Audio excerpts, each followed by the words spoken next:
Hello, my friends. So it's 3:48 in the morning here in Switzerland. And I woke up, and of course it's been the last 3 weeks have been very inspiring.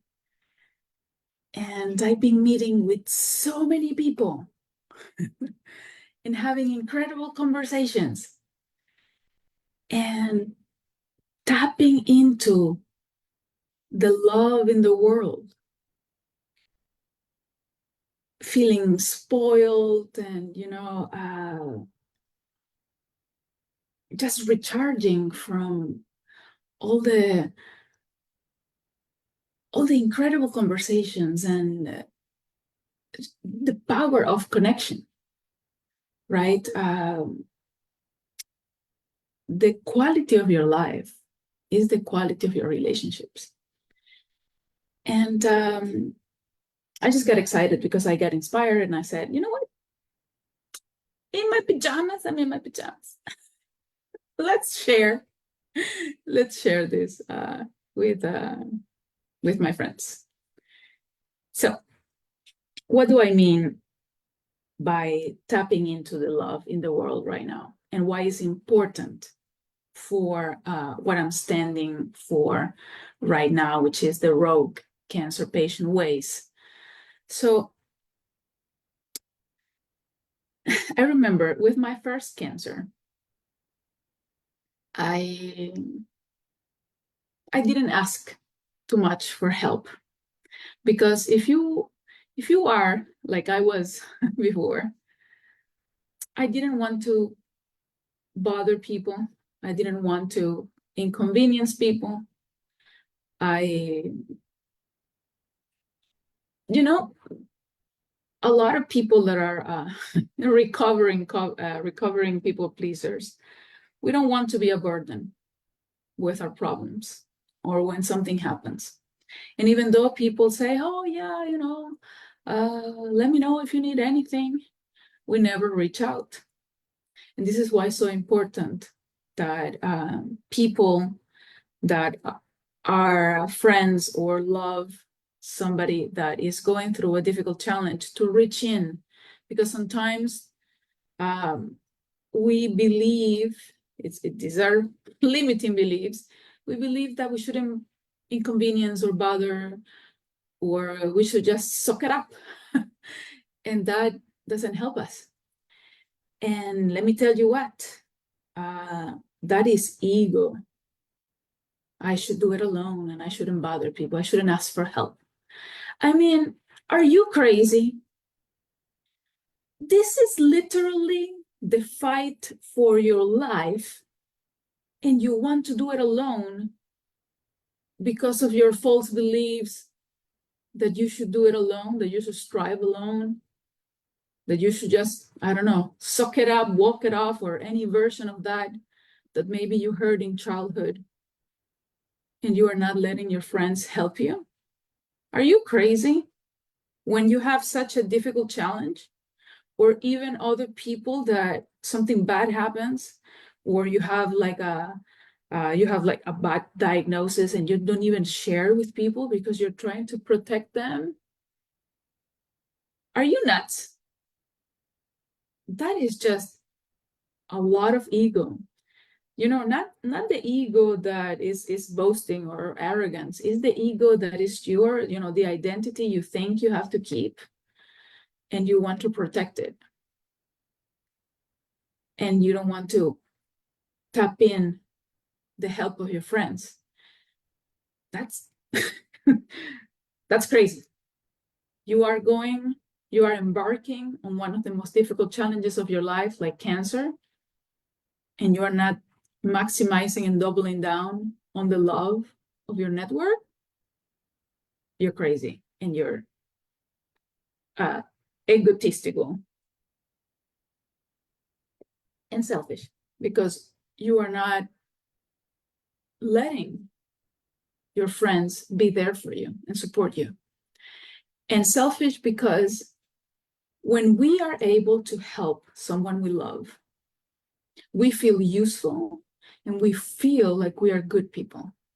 So when you are selfish because you don't want to let your friends help you, and you have problems receiving help, you're being selfish because you're not letting them feel like good people by helping you. So let me tell you how my friends and people that even, they've been in my network for so long, but I haven't really connected. And these last 3 weeks, I cleared my agenda, and I've been just meeting people for coffees, walks, doing things, conversations that have really, what's the word, nourished me from the inside. So, for example, recently I connected with Robert. I'm talking about you, Robert. I met him at a Brendon Burchard's event in 2018, and we just connected. We've been friends on Facebook, and we never really had a conversation.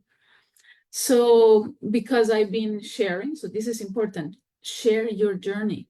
Because I've been sharing where I'm going through, people have been coming out of the woodwork to support, to say something that is going to help me on my journey. So I've been connecting with people, having conversations, and Robert was sharing a very similar story to what I had experienced last year. Because sometimes we start disconnecting, we start retreating, and we start striving alone, and then we start feeling weird. You say, what, everything, why am I feeling like this? And it's because you're not sharing with people. So that's when you feel disconnected. And even though you know a lot of people, you don't feel supported, you don't feel cared for. So you must reach out and have the conversation. So then also your brain starts firing in a different way, because you are in conversation. There's a lot of magic. So let me tell you some of the magic that has come out of those conversations. So with Robert, I had an incredible conversation. And then we said, okay, let's see how we can also support each other with our businesses and everything. Then I met another friend, Alessia, and we were having this discussion that some of my family, they are a little bit negative, and they say, oh, why is this happening? A second time, my second cancer. Why is God punishing you? Right? And although I was brought up Catholic, I have not been practicing, and I disconnected from, let's say, organized religion. But many of the teachings I appreciate. And Alessia, she brought me the Gospel of John, and because I had shared that, this is how my family is taking it, because we are meaning-making machines. So there are people that are going to see this as, oh, this is like the worst thing that could happen, and God is punishing me. And I was saying, well, clearly, this is a new challenge, and it's happening for me. It's preparing me for something. So then she brought me this gospel, because in the Gospel of John 15, it talks about it says, I am the true vine, and my Father is the gardener. And it says, he cuts off every branch that bears no fruit. But actually, the branches that are bearing fruit, so the good ones, he prunes even more, so that it will become even more fruitful, right? So sometimes people that are good people and they are being tested, it is, I'm getting emotional. It's because, it has this meaning. right? It is not bad. It's so you become more fruitful. And this is also the take that I had taken it. So it was beautiful that she shared that with me. Okay, so then I met with my friend Anne recently 2 times. We've been connected for years, and we've seen each other twice in the last 2 weeks. And the first day, she gave me something fantastic, which is funny because she thought it was the stupidest thing. But I think 3 weeks earlier, 3 days earlier, that meeting with Anne, I had bought myself a Lucky Charm house plant. It was like a little one, but I'm a terrible plant taker. So the Lucky Charm started like closing up and I don't know, and dying. And of course I'm like, oh no, my Lucky Charm is dying. And then I was out and I was tempted to buy a new one because I was like, well, I'm not gonna let it die. Not, when I'm embarking in the most difficult challenge of my life. I said, maybe I can manufacture my own luck. And I wanted to buy another plant. But then I stopped myself and I said, okay, maybe you're being silly, MJ. Maybe you're being silly. You don't need another Lucky Charm, right? House plant that you're gonna kill. But it was funny because the next day, or I think, 3 days later, wait. 3 days earlier of that meeting, I had bought plant and then it was dying. So the next day, or I think it was the same day, I don't remember, but I wanted to buy the plant and I told myself, okay, you're being silly. And then I meet my friend and she gives me a new Lucky Charm house plant. And I thought it was the universe is telling me that it's fine. Even if this one dies, you're still gonna be lucky. But luckily enough, my partner is fantastic with plants. I mean, he has healing power, so he was able to heal both plants. And now the Lucky Charm house plant is still alive in my house. Anyway, then I had another meeting with Anne, and which is funny because I actually told her, okay, now I'm starting to feel spoiled because people are bringing me things and little gifts, and she gave me a Pyrite stone, and she explained to me the properties, and I thought it was the greatest thing. Let me tell you that I actually look it up and wrote it here. So the Pyrite metaphysical properties, it is actually considered a protection stone that shields the wearer from negative energy as well as environmental pollutants, and is supposed to promote physical well-being as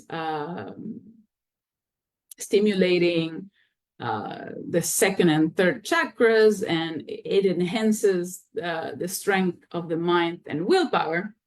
It is actually called, I just learned that, fool's gold, and because of the appearance, And the thing is, it says that it is far from foolish because anyone who holds spirit close to their heart will find their personal powers multiplying, right? So I'm embarking into the most challenging fight of my life. I'm gonna have lucky, like a talisman that is going to multiply my powers. So whatever works, right? Whatever metaphor thing, being the rogue decoloration that I did, so I feel like I can gather I share it. The rogue mutant ability is tapping into the powers of other people and the talents and everything, and she can use it for her advantage, which she does sometimes in the X-Men for healing, right? So this is why I did that. So it's like whatever works. It's just, a funny thing. Then I met also with my friend Maria Elena, who we have beautiful walks around the lake and talks about life and, this phase of our lives and everything. And then she gave me, she just made this juice for me. It was like an apple and celery and I think carrot juice, and she just brought it to me, and it was so beautiful. It's just people trying to love you in their way of loving, in their love language. So she had this act of service for me, and she made me this juice, and I drank it all up, and I felt love. And isn't that the most powerful thing in the world? Because love heals. So why wouldn't I, in this such difficult moment, not tap into the love of my friends? So I hope this serves you. Start reaching out. It is difficult. So this is why I also say to the friends of the people that are going through something difficult, don't wait for people to reach out, reach in. Offer something specific. And don't think it's stupid. Just show up. They might be feeling bad and resistant. Just show them that you care. Do something for them.